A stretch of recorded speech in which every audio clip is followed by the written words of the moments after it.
Salut à tous, j'espère que vous allez bien. Aujourd'hui on se retrouve pour une nouvelle vidéo sur ma chaîne et comme vous avez pu le voir grâce au titre, il s'agit de mon book haul du mois d'avril. Et oui, nous sommes en juin et je vous présente seulement mon book haul du mois d'avril.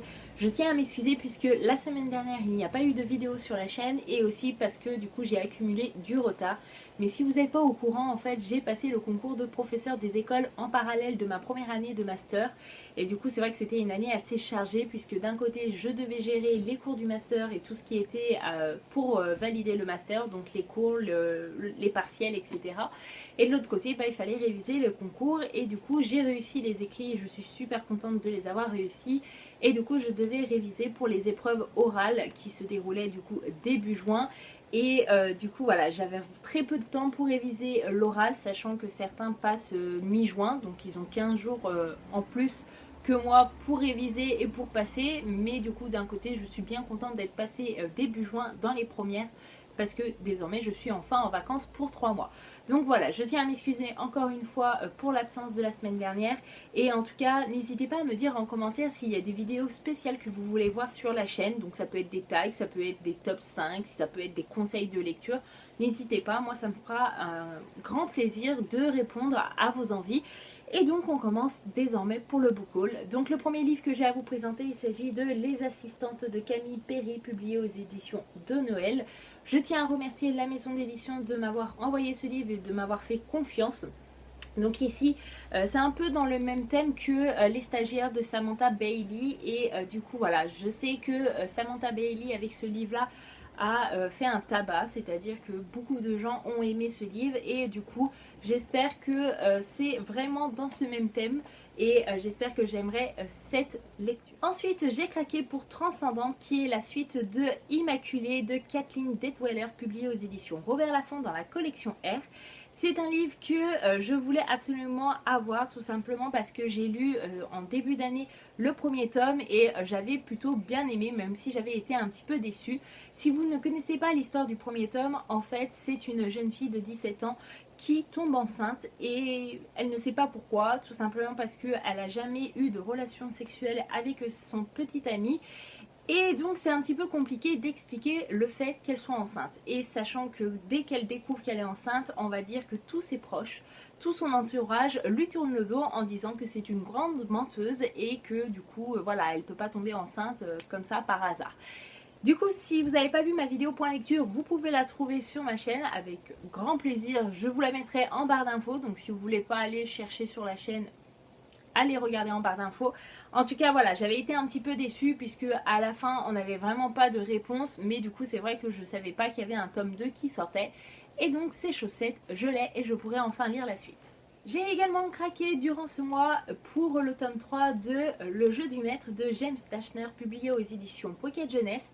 Je ne sais pas si je vous avais présenté les deux premiers tomes dans d'autres book hauls parce que des fois j'ai tellement de livres que c'est vrai que c'est un peu compliqué de tout vous présenter. Mais voilà, en tout cas j'ai toute la trilogie complète dans ma pile à lire et j'ai vraiment hâte de me plonger dans cette nouvelle saga. Si vous ne savez pas, j'ai adoré la saga Le Labyrinthe écrite par James Dashner et j'espère retrouver ce talent dans cette nouvelle trilogie. En tout cas, c'est un monde rempli de geeks où les adolescents vont jouer sur une plateforme virtuelle et la réalité va se confondre un petit peu avec la fiction puisqu'il va y avoir une série de meurtres dans la réalité et on va se demander si la fiction n'y est pas pour quelque chose. Ensuite, j'ai aussi craqué pour un tome 3 puisqu'il s'agit de la suite de la série Endgame de James Frey, publié aux éditions Gallimard. Pareil, là je ne sais pas si je vous avais présenté les deux premiers tomes dans d'autres book hauls, mais en tout cas, encore une fois, toute la trilogie m'attend dans ma pile à lire. C'était une saga qui me donne énormément envie depuis sa sortie, mais si vous n'avez pas vu, ce sont de gros pavés et du coup, j'avais vraiment pas le temps cette année de me lancer dedans. J'espère le faire très prochainement, sachant que j'ai vu une vidéo d'un booktuber. Là comme ça, je ne pourrais pas vous dire son nom, mais j'essaye de retrouver cette vidéo et je vous la mettrai en barre d'infos. Et en plus, il m'a vraiment convaincue à me lancer. Cette fois-ci, c'est sûr, vous savez, j'aime bien tout ce qui est un petit peu ambiance, suspense, etc. Là, j'ai un peu l'impression qu'on va retourner dans le climat, dans l'ambiance de Hunger Games, puisque je crois qu'on va suivre des jeunes adolescents qui ont des missions, qui vont devoir survivre par leurs propres moyens. Et il va y avoir beaucoup de morts, beaucoup de dégâts, et j'ai vraiment envie de découvrir cette saga. Durant le mois d'avril, je suis allée faire un petit tour à Emmaüs et j'ai craqué pour 2 livres. Le premier, il s'agit de Te laisser partir de Claire McIntosh, publié aux éditions Françoisir. Ici, c'est marqué un accident tragique, un passé impossible à effacer.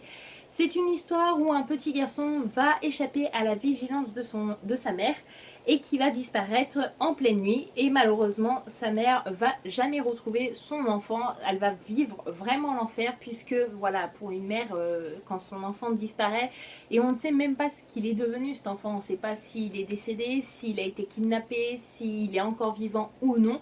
Et du coup, elle va essayer de tenter de faire son deuil, mais peut-être qu'on va lui mettre les bâtons dans les roues.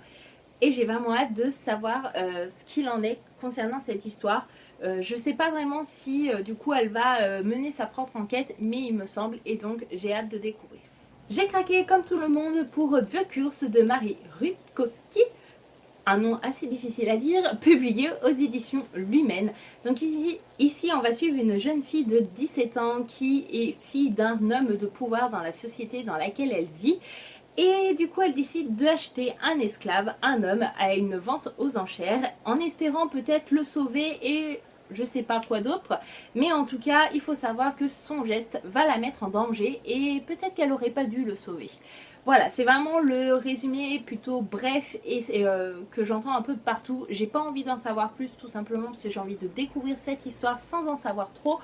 Et sachant qu'il a vraiment des avis vraiment positifs sur Booktube, mais aussi sur les blogs littéraires, j'espère qu'il me plaira autant qu'à tous les autres lecteurs. Le deuxième livre que j'ai acheté à Emmaüs, il s'agit de La cabane de W. Paul Young, publié aux éditions Très Daniel. C'est la première fois que je découvre cette maison d'édition, mais pourquoi pas. Comme vous pouvez le voir, il va s'agir d'une histoire un peu de suspense, un peu sombre. Et ici, en gros, on a une jeune fille qui a été enlevée lors de ses vacances de famille. Et du coup, je pense qu'on va essayer de tenter de mener l'aventure avec ses proches et trouver ce qu'il en est. Est-ce que cette jeune fille est décédée? Est-ce qu'elle est toujours vivante?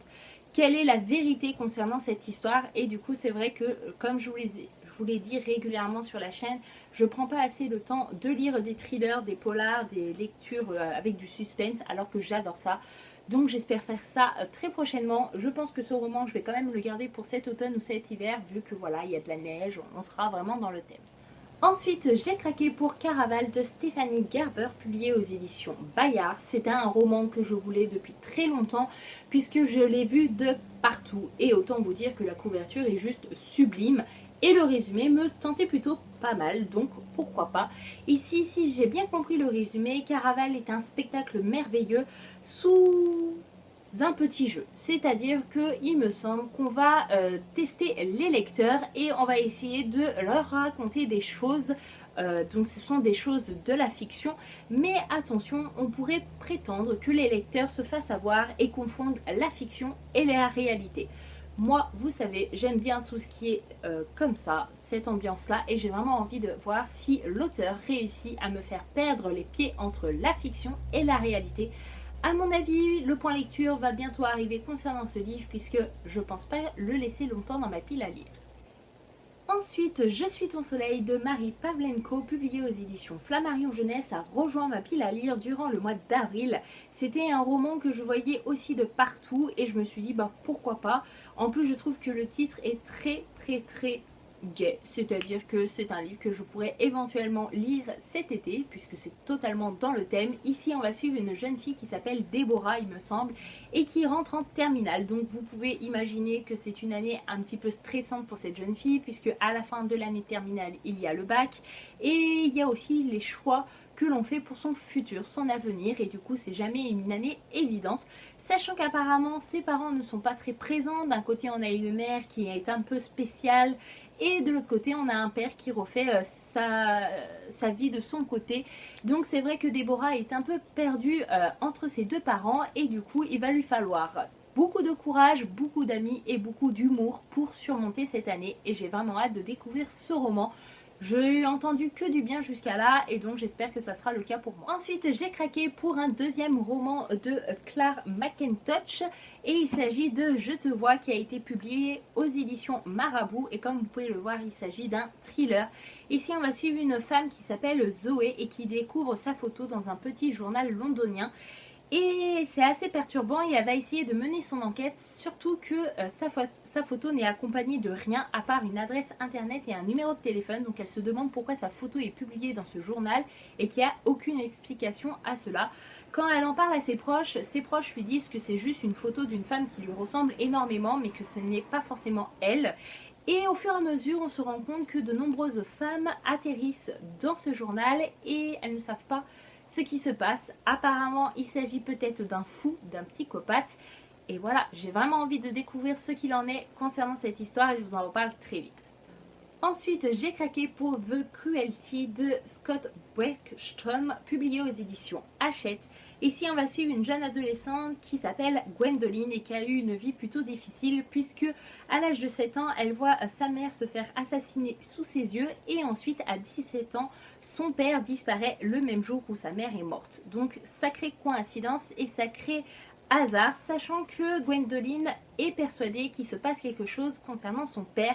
Elle a cru qu'il faisait un métier et au final elle se rend compte qu'il était un espion pour la FBI. Du coup elle est persuadée qu'il a été enlevé et qu'il est resté vivant et du coup elle va essayer de mener sa propre enquête et aller chercher son père. Je peux vous assurer que ce livre me donne tellement envie que je pense que ça sera une de mes prochaines lectures, sachant que ça va être un livre rempli de suspense, d'indices.